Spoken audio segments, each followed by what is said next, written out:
बाढ़ कि जिसमें सब बह जाया करते हैं, है समय नदी की बाढ़ कि जिसमें सब बह जाया करते हैं, है समय बड़ा तूफान प्रबल पर्वत झुक जाया करते हैं।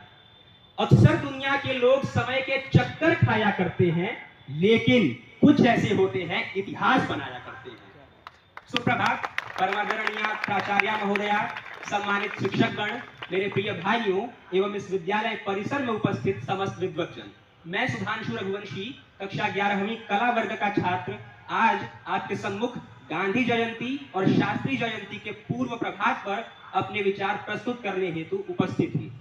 मित्रों, गांधी जी का जन्म 2 अक्टूबर सन 1869 को पोरबंदर गुजरात में हुआ था और शास्त्री जी का जन्म 2 अक्टूबर 1904 में मुगल सराय उर्फ पंडित दीनदयाल उपाध्याय नगर उत्तर प्रदेश में हुआ था। ये सब बात हम जानते हैं। आपको यह भी ज्ञात होगा कि जिस प्रकार गणित में a बराबर b और b बराबर c होने पर a बराबर b हो जाता है, ठीक उसी प्रकार गांधी और शास्त्री अलग अलग नहीं थे, क्योंकि गांधी भी देशभक्त थे और शास्त्री भी देशभक्त थे। इस तरह गांधी और शास्त्री एक ही हो गए। मित्रों, आज हम देखते हैं कि यत्र तत्र सर्वत्र गांधी और शास्त्री के बीच एक झगड़ा सब दिखाई दिया जाता है। इसलिए दिखाया जाता है क्योंकि शास्त्री जी के श्रेय को गांधी जी को मारने का आरोप है, किंतु ऐसा कुछ भी नहीं है। हम यदि ध्यान से देखें तो शास्त्री जी वास्तव में गांधीवादी ही थे। जब उनके श्वशुर ने उनसे बहुत आग्रह किया कि आप दहेज ले लीजिए, तो उन्होंने दहेज के रूप में क्या लिया आप जानते हैं? उन्होंने दहेज के रूप में मात्र एक खादी की धोती ली और एक चरखा लिया। यह बताता है कि शास्त्री जी कितने गांधीवादी थे। मित्रों, गांधी जी के समय देश की जैसी परिस्थितियां थी, ठीक वैसी परिस्थितियां शास्त्री जी के समय भी थी। गांधी जी दक्षिण अफ्रीका से सन 1915 में लौटे तो उन्हें पता चला कि देश में अंग्रेजी राज्य अपने पांव जमा चुका है। किसान मजदूर यत्र तत्र सर्वत्र अपने लिए त्राहिमाम मचा रहे हैं। उस वक्त देश को एक आत्मविश्वास की कमी थी, एक कुशल नेतृत्व की कमी थी। वो कुशल नेतृत्व दिया महात्मा गांधी जी ने। ठीक उसी प्रकार सन 1962 में भारत चीन युद्ध के समय भारतीय सेना का मनोबल अर्श से फर्श पर आ चुका था और बची कुची कसर पंडित नेहरू के देहांत ने पूरी कर दी थी। ऐसे कठिन समय में शास्त्री जी ने देश की बागडोर संभाली और देश को उस ऊंचाई तक ले गए कि आज भारत मंगल ग्रह और चंद्रमा तक जा रहा है। गांधी जी और शास्त्री जी का सम्मिलित प्रयास है कि भारत आज अपने आजादी के 75 वर्ष सही सलामत तरीके से पूर्ण कर चुका है और भारत आजादी के 75वें वर्ष पर आजादी का अमृत महोत्सव मना रहा है।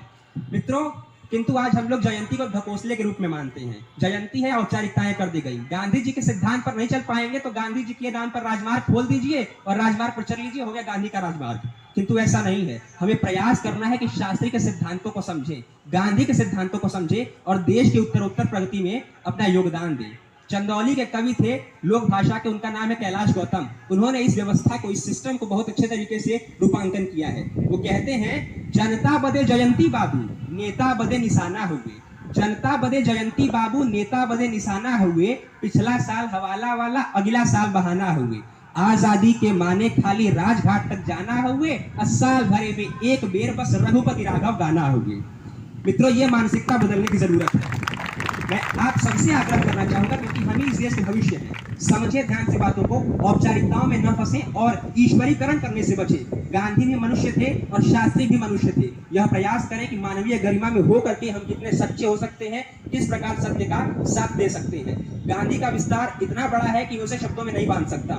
इसलिए मैं दिनकर की पंक्तियों के माध्यम से गांधी जी को श्रद्धा सुमन अर्पित करते हुए यही कहना चाहूंगा, तू कालो दधि का महास्तंभ, आत्मा के नभ का तुंग केतु। तू कालो दधि का महास्तंभ, आत्मा के नभ का तुंग केतु। बाबू तू मर्त्य अमर्त्य स्वर्ग, पृथ्वी भू नभ का महासेतु। तेरा विराट यह रूप कल्पना पट पर नहीं समाता है। तेरा विराट यह रूप कल्पना पट पर नहीं समाता है। जितना कुछ कहूं मगर कहने को शेष बहुत रह जाता है, शेष बहुत रह जाता है। और रही बात लाल बहादुर शास्त्री जी की, तो उनका योगदान हम कभी विस्मृत नहीं कर सकते हैं। जिस प्रकार सन 1965 में उन्होंने अपनी सूझबूझ से भारतीय सेना के मनोबल को भी ऊपर उठाया और अमेरिका को 2 टूक सुना भी दी। भारतीय प्रधानमंत्री के आह्वान पर भारत के लोगों ने एक समय का खाना छोड़ा और पहली बार ऐसा परीक्षण उन्होंने अपने परिवार में ही किया। और साथ ही साथ भारत में पर हफ्ते सोमवार को रेस्तरां भी बंद रहे। मित्रों, ये थे वास्तव में जन नेता, जो सिखाते हैं कि नेता वो नहीं होता जो भीड़ में आगे आगे चलता है, अपितु नेता वह होता है भीड़ जिसके पीछे पीछे चलती है। मित्रों, मैं आपसे यही गुजारिश करना चाहूंगा कि शास्त्री जी को पढ़ें, गांधी जी को पढ़ें, उनके सिद्धांतों पर चलें और उनसे इतनी अपेक्षाएं न रखें कि उनसे गलतियां नहीं होंगी। गलतियां सबसे होती हैं, उसे माफ करें और उनसे सीखिए, प्रयास कीजिए। क्योंकि कबीर दास भी कहते हैं कि साधु ऐसा चाहिए जैसे सूप सुखाए, सार सार को गही रहे, थोथा घी उड़ाए।